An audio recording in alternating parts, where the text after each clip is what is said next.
Welcome, everybody. This is Jamie McDonald. This podcast and my newsletter explore health and wellness and simple ways to live better.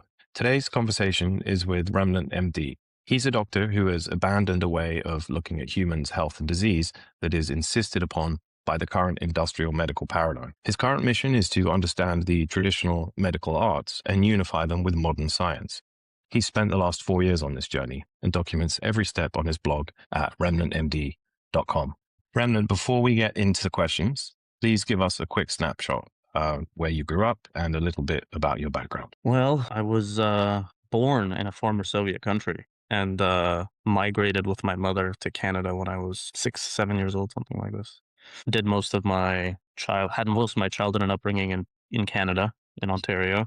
And that's where I did my early education as well. My undergraduate degree was there. And then shortly after that, I moved to the US to go to medical school. And I've been here ever since. I've been here now 13 years, something like this. 12. And yeah, I've been here doing my education, did my training, and I've been practicing here as well for a couple of years now. And yeah, my formal educational background in medicine is in radiology, specifically within neuroradiology. And that's pretty much it. That's what I practice, and what I do on the side is what you see on that website. What does your morning routine look like? Depends on the morning because I also work overnight. I serve the emergency department, so I do my schedule shift, unfortunately, quite frequently. But the ideal morning routine for me would be to wake up a couple of hours before the kids so that I can get some hard work done, whether that's reading, writing, research, or just doing things around the house. I like to stay busy, whether it's reno, fixing things, building things, whatever it is. Or I go to the gym around 5 a.m. That changes as well with the seasons and with the time. I try to make myself as most aligned with daylight as possible. In terms of the post, like when the kids wake up, make breakfast, have breakfast with the kids, with the wife, make sure that they know what they're going to be doing for the day, what we're all going to be doing for the day, and kind of take it from there. I like to take my mornings slow, which is why I like to wake up hours before they don't want to rush anything, whether it's having a meal, drinking something, being active, just allowing my body to wake up and align with the morning. Nice. Yeah, it's pretty important. I try and do that as well in terms of the morning light, get outside as soon as I can. What first led you to question the conventional medical model? I guess there was like some seeds planted. Before I went into medicine, I have no family members in medicine, so there's no background in this. Before I went into medicine, I kind of had this perspective that all kind of like budding doctors have, that you're going to enter a profession that's very helpful and noble and all these things. And that's kind of how the show goes while you're applying to medical school and you're going through your interviews and stuff, application process. But then immediately when I started medical school, like I'm thinking about this now in hindsight, when I started medical school, the conversation, this was like the first course, anatomy. The conversation that people were having shifted away from their lifelong yearning, the positive impact they can have, all these kind of idealistic conversations. It quickly shifted towards, which specialty is the most lucrative, which one is the most challenging or the least challenging to get into, what the lifestyle is like for these specialists. So that to me was a bit like, that shifted like this, talking to all these students that I was on the interview trail with, and now they're my colleagues in medical school, and how the conversation quickly shifted. I thought that's a bit strange. I thought y'all got into this for a different reason. And then things just kind of built up from there, you see a crack in the dam or in the wall and whatever, and you think, oh, maybe that's just like an idiosyncratic thing that my experience has led me to perceive, and maybe it's not all like this. But those things, like they start building up, and eventually they got to the point where I couldn't ignore it anymore. I had to really confront the dragon, so to speak, that was in front of me, and that happened during COVID because I was in the thick of it during COVID. I was in New York City, um, and I got to see firsthand all of the things that had changed during this period and why they changed, and how a lot of things didn't make sense, whether it was at the media level, administrative level, clinical practice, all of the things that had been going on. So, and this was also the time that my son was born.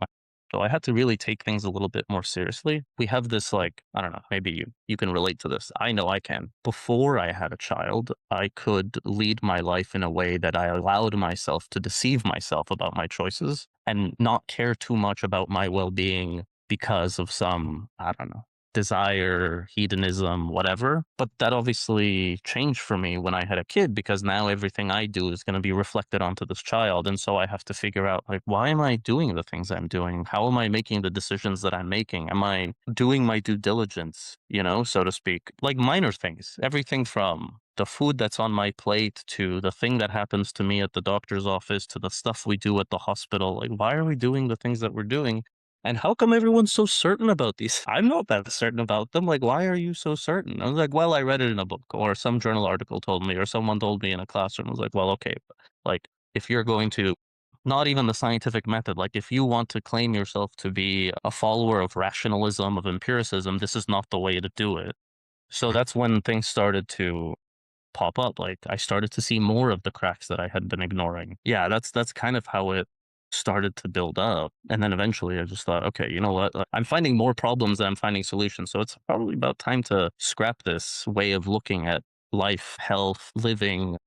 And then the downside of that, which is disease, depending on how you want to perceive disease and the types of diseases that manifest. There are some things that I don't view as diseases anymore that I used to think of as a disease, because that's what I was taught to think of them as. Things like a runny nose. When I work overnight, for example, and I don't get good quality sleep, I have a runny nose. I don't get sick in any other way, but my nose starts to run. That's weird. So I'm trying to figure that out. Like, why is that happening? And how come it only happens when my brain isn't resting properly? Mhm. What? And then that leads me to the question of, like, what are our sinuses for? What is Mhm. the drainage pathway for? Is it for the brain? Because it's really close to the brain and all the pores open up into the brain. Is it because, like, every time I ask my colleagues, like, what are the sinuses for? They're like, oh, they think it's to help us float in the case that we're submerged in water. Is Really? that? Like, how often are we submerged in water? That Yeah. you got your mastoid air cells, you've got all of the sinuses around your cranium, your face, your maxilla, and you're telling me all of that evolved in the intricate manner it did just in case we're in water. So Mm.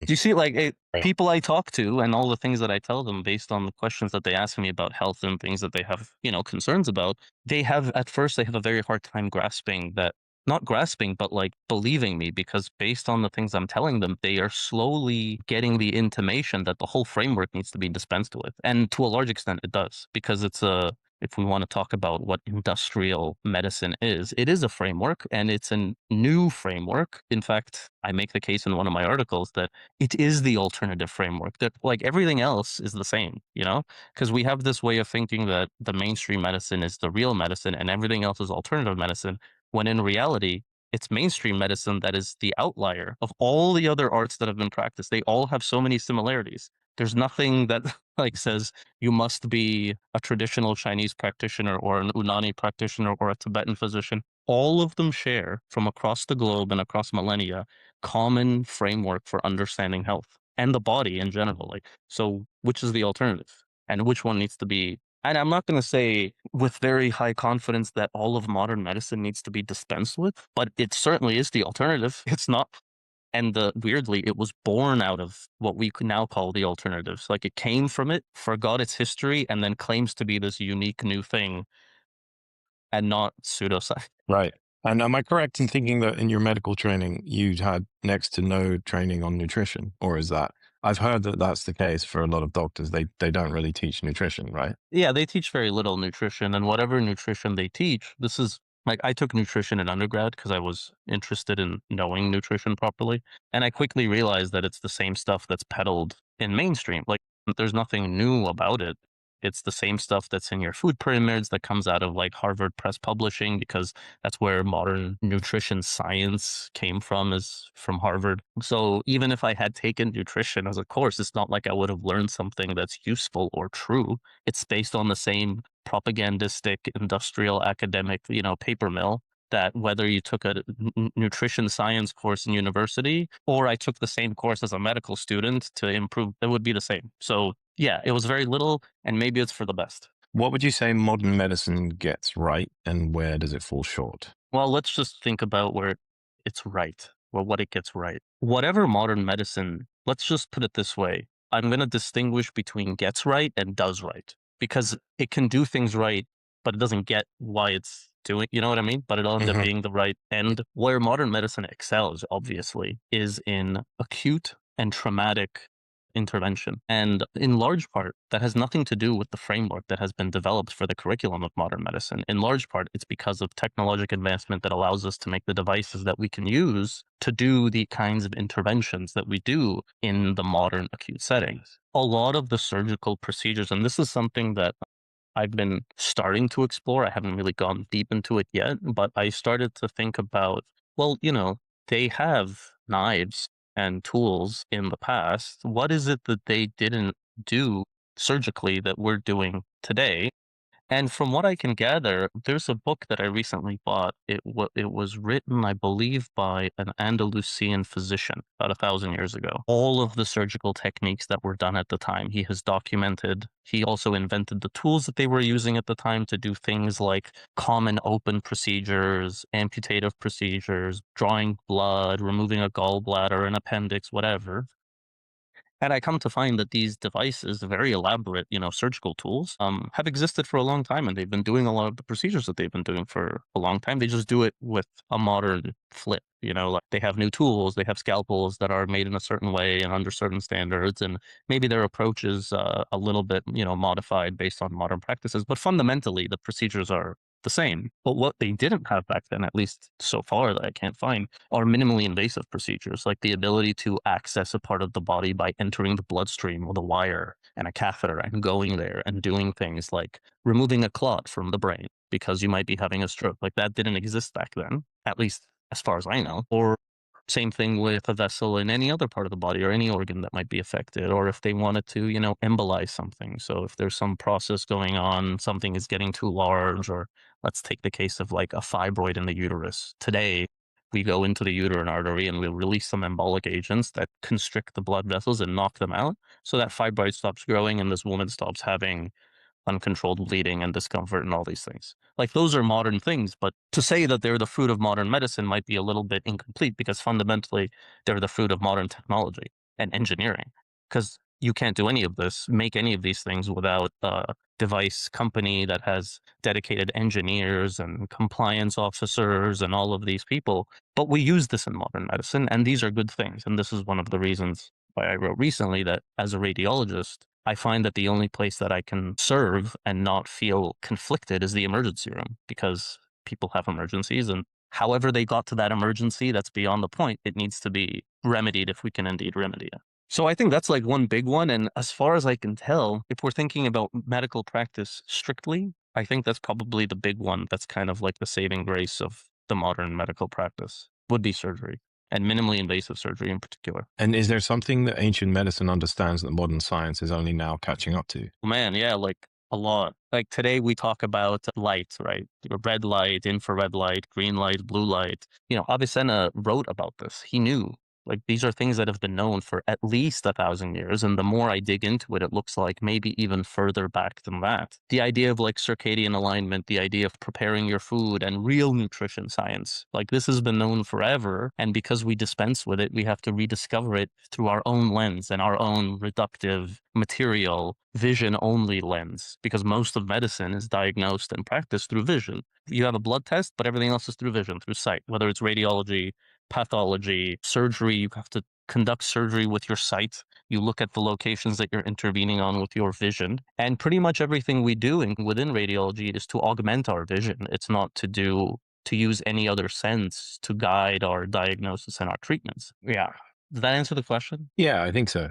And you talk about understanding yourself as foundational to health. What does that mean in practical terms? In practical terms, I would say the first step, and this is something I'm working on to make a viable product that everyone can use, is to know your composition. Everyone has a unique composition that all of the medical arts, they have a word for it. In Unani medicine, which is the Greco-Roman Arab traditional art, they call it temperament. And everything and everyone has a temperament. Every organ has a temperament. Your temperament begins as the moment you were born, and your temperament will shift based on the stage of life that you're in. There's 4 stages of life. There's the growth period of life, which is believed to go from birth to 30 years old. And then there's the strength phase of life, which is between around 30 and 40.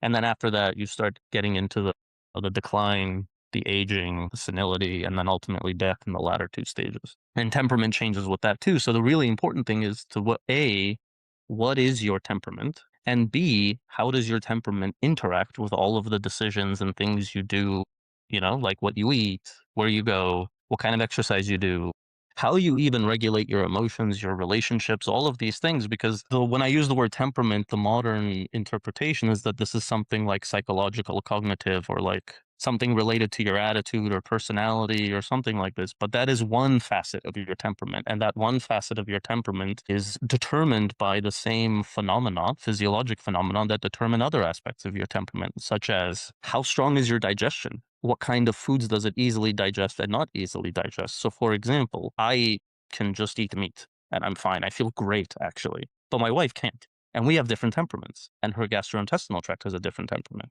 And that's, as far as I can tell, one of the few things that explains why people have different experiences throughout life, whatever it is. Like, I have a friend who loves humidity. He thrives in humidity. I hate humidity. I can't tolerate humidity. It's not a personal, subjective choice. My body doesn't align with it for whatever reason. And the only explanation that I can come to is this must be temperament. Like, he must instinctively understand, or maybe through experience, like I have, when he puts himself into dry environments, then his body, his skin, his mind doesn't acclimate well to it. But in humid environments, it does, and vice versa for myself. Interesting. I've heard that the first 6 months of your life, the environment you're raised in can affect that. Was he raised somewhere particularly humid?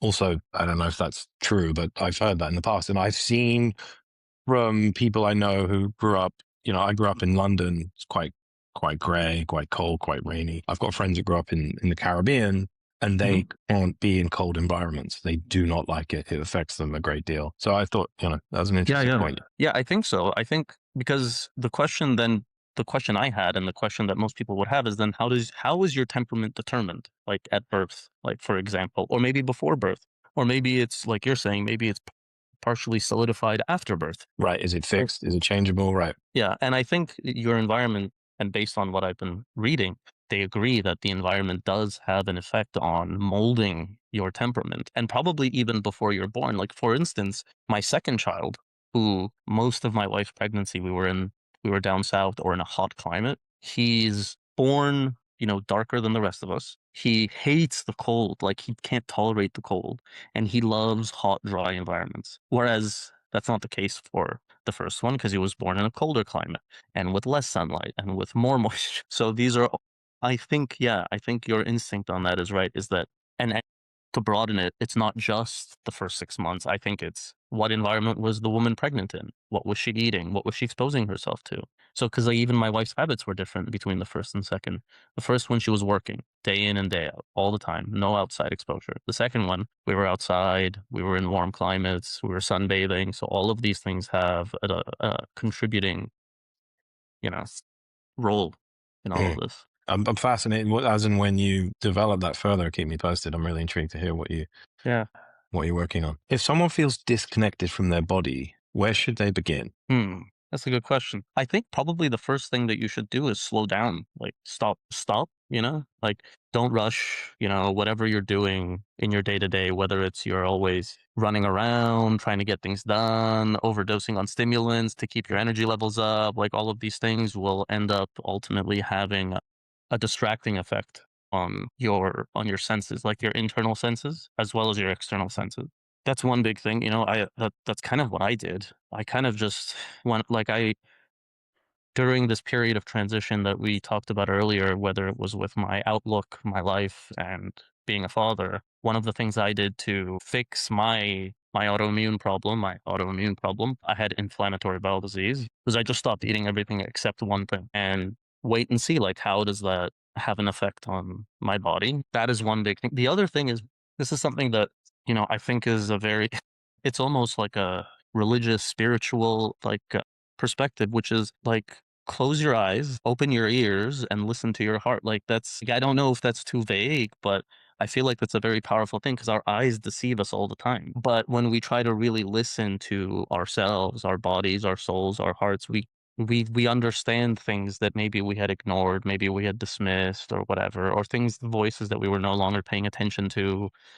You know, like, yeah, I don't, getting into a specific example, it probably takes some time and is very personal. But I think at the end of the day, like, you really have to take time to, like, your body's always trying to tell you something. Even the sense that you feel detached, it's trying to tell you something. Like, you're doing something that it doesn't like, and therefore no longer identifies with you or you with it. So, like, just broadly, I would kind of sum it up as take care of yourself. Like, it was it? I think it's Jordan Peterson that said that, like, take care of yourself as if you're someone you love. And I think that Yeah. goes a long way. Yeah. I've been on a bit of a personal journey recently, and I think the person you most need to love is yourself before you can love anyone else fully. It's that kind of that cliche thing, but it's true, and it kind of taps into that. I'm a massive believer in listening to the gut. Gut is an interesting one. Like, I'm glad you Let's brought talk. it up because, like, the gut instinct, I don't know where I would be without my gut instinct. Like, I would be lost. I have a friend of mine who I was talking about this many years ago. Like, we were talking about certain decisions that need to be made, whether they were life decisions, investment decisions, whatever. And I asked him, I was like, what does your gut tell you? And he said that he doesn't listen to his gut. He doesn't trust his gut. I was like, oh, that's not That's good. the big problem.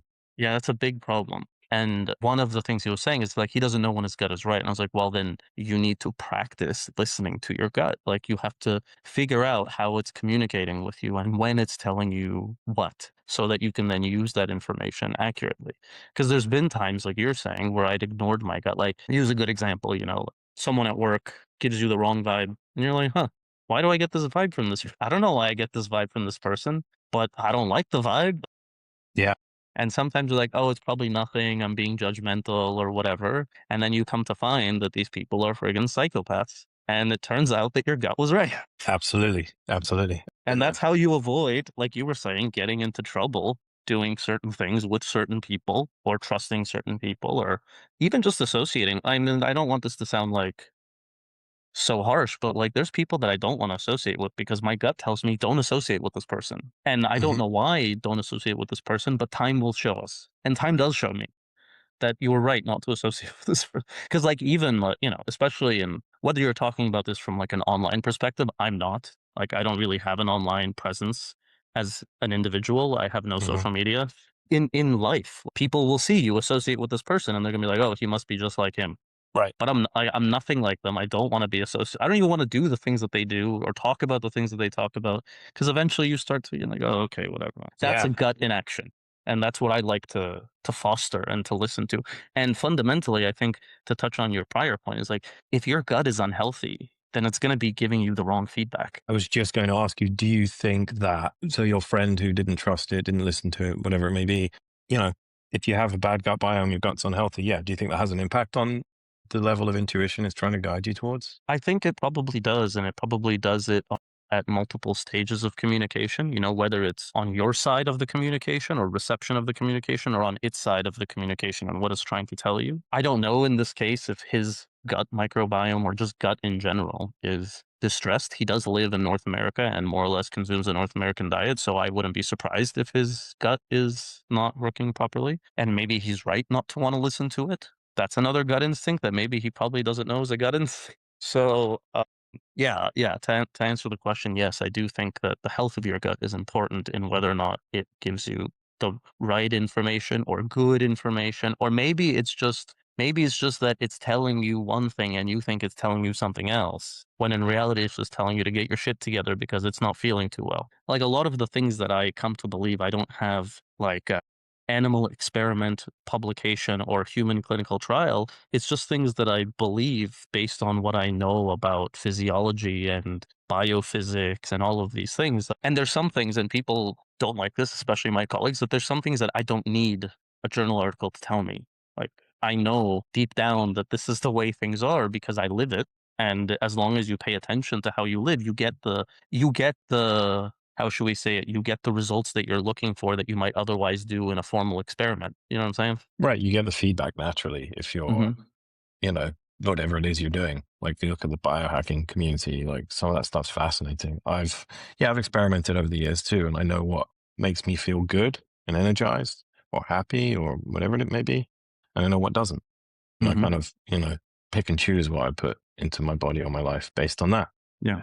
and you can be told a lot of other information online, on TV, in the media, that may not serve you best. Yeah. So, on that note, what do you think, or what are your three non negotiables for long term health? 3 non-negotiables. Well, number 1 easily would be live and rest by the sun. There's nothing that I think is more potent a contributor to your overall health than that. Like, if you do not live and rest by the sun, then you are going to be unhealthy. This is without a doubt. Even when I'm doing my when I'm doing my night shifts, I make sure that when I get home in the morning and the sun is out, I'm outside for the first couple of hours, just getting as much of the sunlight that I had not been getting from the day prior because I'd been sleeping. So that's number 1. Number 2, to touch back on not just the temperament, but to know you have to know yourself because you are not an aggregate, like data point that all of modern like medical, kind of literature is based on. You are a person with your own upbringing, with your own place of birth, with your own temperament, with your own preferences, and all of the limitations and factors that you know, you live in one place, you have access to one thing. I live in another place, I have access to another thing. These are all things that fundamentally have to do with knowing yourself and where you live and how you live and all of these things. If there's one other thing, like if I had to pick one other thing, because I feel like knowing yourself and where you live kind of falls into one of my pillars, which is habitat. The final thing that I would say you must know about is all the things you consume, whether it's the fluid you drink, the food you eat, the information you take in, the entertainment that you watch, the conversations that you have with people, the exchanges you have with people. Because people aren't, just because someone doesn't come up and punch you in the face doesn't mean that they don't impart something that can be distressing to your body. Just in the, even when you come across like a sociopath and your spidey senses start tingling, they're imparting something onto you. Like that's a thing that they're transmitting to you that you have to be aware of and be mindful of and either avoid or move towards a positive thing that someone is radiating towards you, so to speak. Yeah, yeah. Yeah, Energy and information. right, right. When we were speaking just before about the gut, it reminded me of I used to work in a store, a coffee store, and had a high frequency of customers, and I would get, once in a while, a really strange feeling when someone would walk in the door. I would think, "What is this? Why do I have this feeling?" And it was that. It was that. It was my intuition. My gut. It was some kind of energy exchange that wasn't pleasant. So I would kind of put a guard up. It's quite fascinating. Yeah. Yeah, I mean the one of the biggest I think downfalls of our not just, modern medicine, but modern, discourse in general is this idea that reality is only in the dimensions you can see, Hmm. which is foolish. You have such a narrow band of light that you can perceive and create images from out of all the entire band. And to think that this is where Hmm. this is 100%. where everything exists is just Yeah. it's unbelievably foolish. And I think, without getting into doom and gloom about the nature of our modern society, I think that's like at some level, this was intentional to make Hmm. it so that only the things that Hmm. we see, it's a very easy way for us to dispense with the notion of God.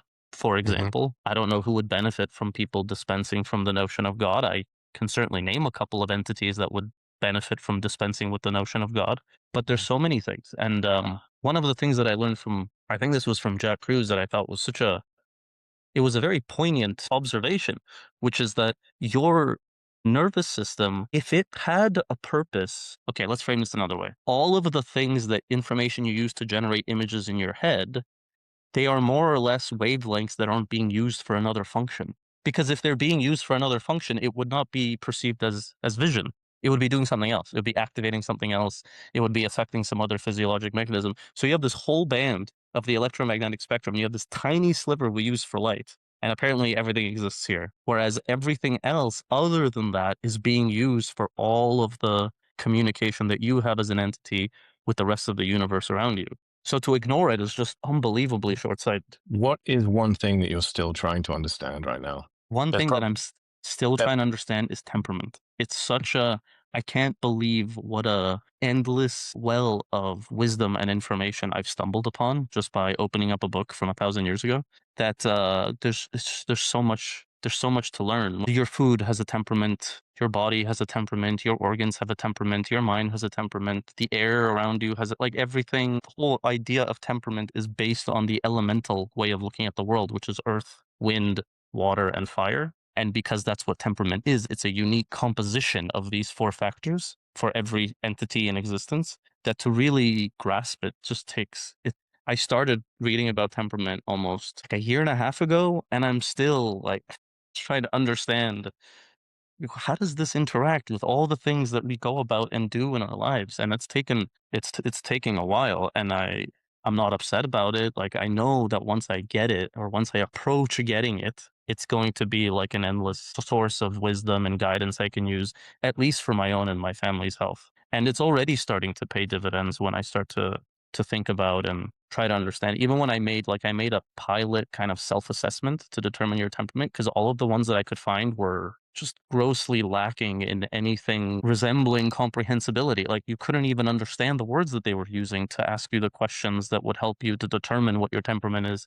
So that's been what you might call a labor of love for me. Like, I know that once I finalize this assessment, that it's going to be useful for people as well as myself and my family. And that's kind of what I've been focused on that a lot, just thinking about it every day. Is there somewhere that people can read your work? Would you like to promote yourself? Yes, of course. I would love to promote myself.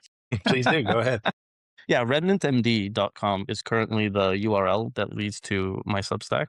My Substack has recently undergone a rebranding. It's now called Foundational Health, which is both the title of the book that I'm working on, as well as kind of my overall philosophy on how to optimize your health and to live a healthful life. And there's going to be a lot of exciting developments coming soon. It's just like we talked about earlier, the newborn and everything. Thrown a wrench in plans, but things are slowly moving along. And my hope is that the next thing that I'll be able to offer people soon is the ability to join me in some seminars where I'll be discussing specific health problems, and they can ask specific questions, and we can get like a whole.